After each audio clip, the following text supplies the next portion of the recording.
Games presents 10 scary paranormal games you should never play.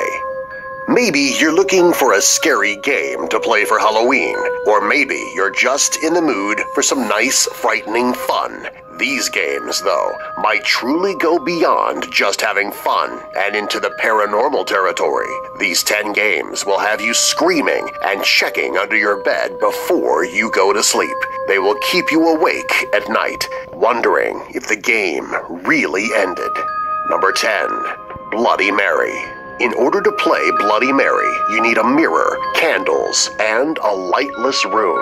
This game is typically played in bathrooms because they are dark and have a mirror, though it can also be played in closets or any room with a mirror and candles. There should be no more than 2 players. The rules of Bloody Mary are simple. Stare at the mirror with the candles lit, looking into your own eyes, continuing to chant Bloody Mary into the mirror for as long as it takes in order to summon her. With time, she may present herself beside you or behind you. You can leave the room at any time, but will Bloody Mary leave with you?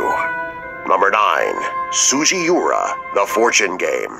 Sugiura is a fortune-telling game that originates in Japan. In order to play this divination game, you need a comb, something to casually cover your face with, and an intersection between 2 roads. You play the game by taking your comb and face covering to the intersection, brushing your finger along the teeth of the comb 3 times, chanting, Sugiura, Sugiura, grant me a true response. Wait for a stranger to pass at the intersection and cover your face. Ask the first passing stranger to give you your fortune. If they do not respond, continue to wait for the next stranger. Be careful who approaches you, though. It may indeed be a restless spirit.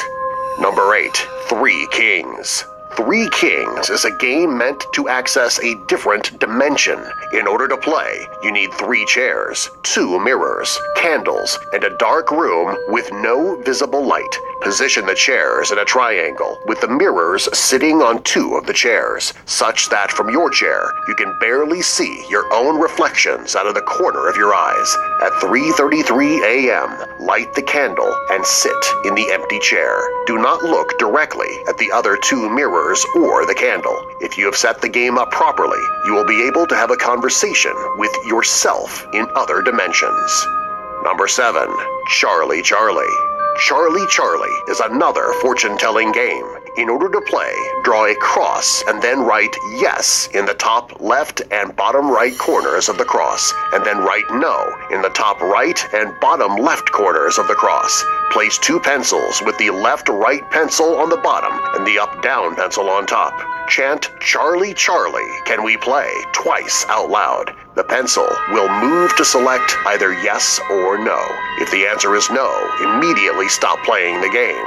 If the answer is yes, then you may proceed to ask Charlie more questions. Number 6, Ouija Board. The Ouija Board is a classic and the only game on this list that you can buy at your local store. Ouija boards have a long, contentious history about their purpose and origin, but many have had terrifying paranormal experiences directly connected to their use of the Ouija board. When using the Ouija board, there should be at least 2 people using it. The rules of the Ouija board are simple. Each player has both of their hands, or one of their hands if there are a lot of players, on the planchette included in a game set. Each player asks the Ouija board a question, and the planchette will move to spell out the answer. To this end, a person may need to write down what the board is spelling in the case of a long answer. Do not ask the board for the name of the entity you are speaking with or how you will die. Answers to these questions may cause a decrease in quality of life or worse. Number 5, Hide and Seek in the Dark.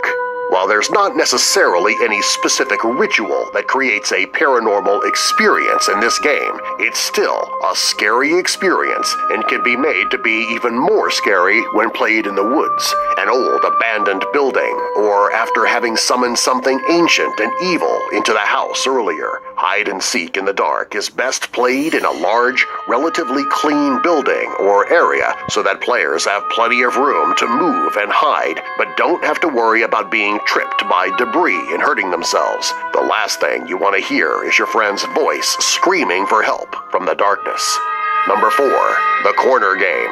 The corner game must be played by 4 people in an empty building with no lights, pets, or people besides the players present in the building, and the game itself should be played in a clean, empty room within that building. To play, the 4 players enter the room, each speaking their own name aloud 3 times. One of the players is designated the speaker, and they are the only ones allowed to speak from then on. Each of the players pick one of the corners of the room, staring at the wall with their backs to the center of the room. The speaker will count to 3, and after each countdown, the players must move clockwise to the next corner of the room. Keep their backs to the center of the room while facing the wall. If one of the players disappears, the speaker will tell the other players to enact the emergency procedure. Each player must speak their name backwards 3 times, and the player closest to the light switch turns on the lights of the room. The disappearing player should return, and beware of spirits returning as well. Number 3. The closet game. The closet game can be played by yourself, but it's best played with friends in case the worst possible thing happens. To play the closet game, you need a closet, though any small, dark room or container may work, and matches. If playing with multiple people, each person takes turns entering the closet. The person in the closet holds a single unlit match and says, "Show me the light," or "Leave me in darkness." The person must then immediately light the candle. If they're unable to light the candle, their friends can open the closet door with the light on to save them, or they may be dragged to hell. Number 2. The elevator game. To play this game, you need to find a public building that is at least 10 floors tall with an elevator.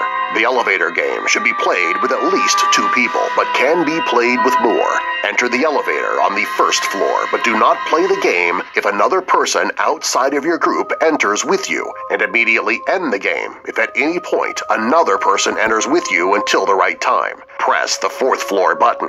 When the elevator reaches the 4th floor, choose the 2nd floor. When you reach the 2nd floor, press the button for the 6th floor. When you reach the 6th, return to the 2nd floor. Press the button for the 10th floor, and then press the button for the 5th floor. If a woman enters the elevator on the 5th floor, do not look at her. Press the button for the 1st floor. The elevator will either ascend or descend. If the elevator returns to the 1st floor, leave and do not look back. If the elevator goes to the 10th floor, you may exit the elevator, but do not look at or respond to the woman if she asks you where you are going.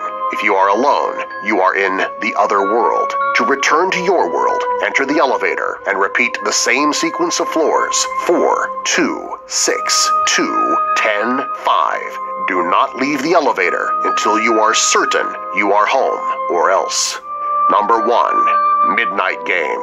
Gather all the players around just before midnight. They must write their full names on slips of paper, prick their fingers with a needle, and dab the paper slips with a drop of blood. Turn off the lights of the house and place the paper slips in front of a wooden door. Light a candle and place it on the paper, being careful that it won't fall. Knock on the door 22 times, being sure that the 22nd knock falls at exactly 12 a.m. Open the door, blow out the candle, and close the door. The players should move around the room holding their own candles. If a player's candle goes out, they must relight it in 10 seconds or surround themselves with a circle of salt. The game proceeds this way until it ends at 3:33 a.m. Not following these specific rules may lead to a spirit haunting the location and any players with unlit candles. Subscribe for more.